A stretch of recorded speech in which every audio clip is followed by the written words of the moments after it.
Ce 10 juin 2025, le texte qui nous réunit est tiré de Matthieu chapitre 5, versets 13 à 16. Lisons le texte avant de le méditer. Lisons au nom de Jésus. Vous êtes le sel de la terre. Si ce sel perd sa saveur, avec quoi la salera-t-on? Ce sel ne vaut plus rien, il n'est bon qu'à être jeté dehors et piétiné. Vous êtes la lumière du monde. Une ville au sommet d'une colline n'échappe pas au regard. Il en est de même d'une lampe. Si on l'allume, ce n'est pas pour la mettre sous une mesure à grains. Au contraire, on la fixe sur un pied de lampe pour qu'elle éclaire tous ceux qui sont dans la maison. C'est ainsi que votre lumière doit briller devant tous les hommes pour qu'ils voient le bien que vous faites et qu'ils en attribuent la gloire à votre Père céleste. Disons Amen. Alors, ce merveilleux texte nous amène à chercher ce que le Seigneur veut nous dire. Jésus présente dans les chapitres 5, 6 et 7 de Matthieu son discours sur la montagne, une montagne non dénommée, communément appelée Sermon sur la montagne. Ce sermon constitue le cœur même de son enseignement. Ainsi, nous pouvons considérer que ce sermon est au Nouveau Testament ce que les 10 commandements sont à l'Ancien Testament. Et chaque chrétien devrait en faire son credo, comme le code de la route l'est pour l'automobiliste. La présente méditation, qui est un extrait du sermon, nous donne 2 traits essentiels du disciple de Jésus-Christ, en d'autres termes, 2 caractères du disciple de Jésus-Christ. C'est être celle du monde et lumière du monde. Alors, comment être celle du monde? Pour comprendre ce qui doit caractériser tout disciple de Christ, comme celle du monde, essayons de voir l'usage courant du sel dans l'alimentation humaine.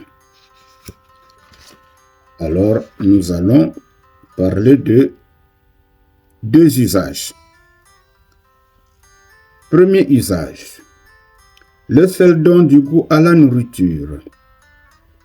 Pour cela, il faut savoir doser la pincée à mettre dans la ration à cuisiner pour que la nourriture ne soit pas trop salée. C'est dire qu'une pincée minuscule peut avoir de grands effets dans une grande quantité d'eau.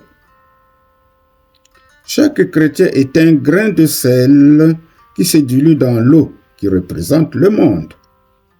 En somme, le rôle des chrétiens est de pouvoir modifier la saveur du monde.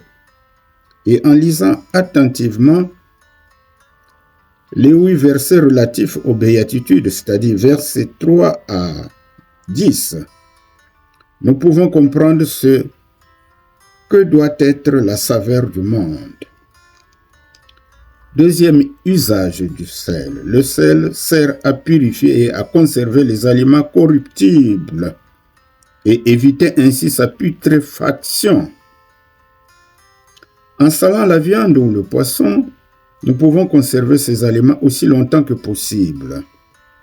Le monde est semblable à un morceau de viande fraîche qui est en train de pourrir en raison du mal qui est présent partout, mais aussi de la désobéissance sans cesse de l'homme. En somme, l'homme se corrompt facilement comme une viande avariée. L'exemple d'Israël peut être pris en référence. En effet, chaque fois que le peuple juif, peuple élu de Dieu dans l'ancienne alliance, désobéissait au commandement divin, Dieu lui envoyait des prophètes pour l'inciter à la repentance. Les prophètes agissaient comme du sel à travers leurs enseignements et avertissements, en vue de les purifier du péché. Nous chrétiens sommes appelés à être seuls au milieu d'un monde en constante désintégration de mœurs. Chaque chrétien est un grain de sel qui a sa partition à jouer, mais dans l'unité des uns et des autres, pour saler à bon escient le monde. Deuxième caractère du disciple, être lumière du monde. En Jean chapitre 8, verset 12, Jésus déclare publiquement qu'il est lumière du monde et que celui qui le suit doit aussi refléter cette lumière, parce qu'il ne marchera plus dans les ténèbres. Le monde est plongé dans les ténèbres du péché, de l'ignorance et de la séparation avec Dieu, due à l'égocentrisme. Nous aussi étions de ces ténèbres, mais illuminés par Jésus. Nous devenons enfants de lumière, comme cela nous est dit en Éphésiens chapitre 5, verset 8. Le chrétien se doit d'être une lumière qui indique aux autres le chemin qui mène à Dieu. Et cela n'est possible que si nos paroles et nos actes témoignent la lumière de Christ en produisant des fruits dignes de la repentance. Pour luire en permanence, notre lampe doit constamment être ravitaillée en huile, c'est-à-dire que nous devons être remplis du Saint-Esprit pour que notre témoignage ne s'éteigne. Alors, mes bien-aimés, quelle application pouvons-nous faire à notre vie de ces enseignements sur le disciple de Christ doit être sel et lumière du monde? Alors, posons-nous deux questions. Ai-je une autre saveur que ceux qui nous entourent? Ça, c'est la première question. Ma lumière éclaire-t-elle encore? Ça, c'est la deuxième question. Éloigner la corruption et rendre les aliments savoureux et sains, telle est la destination du sel. C'est ce que nous avons vu dans notre méditation. Et c'est ce que je dois refléter en tant que chrétien dans mon monde de vie, dans mon milieu de vie, voulais-je dire. Soyons pour le monde un évangile vivant, de sorte à brûler comme une bougie, en répandant la lumière autour d'elle. Sinon, nous serons brûlés nous-mêmes au jugement.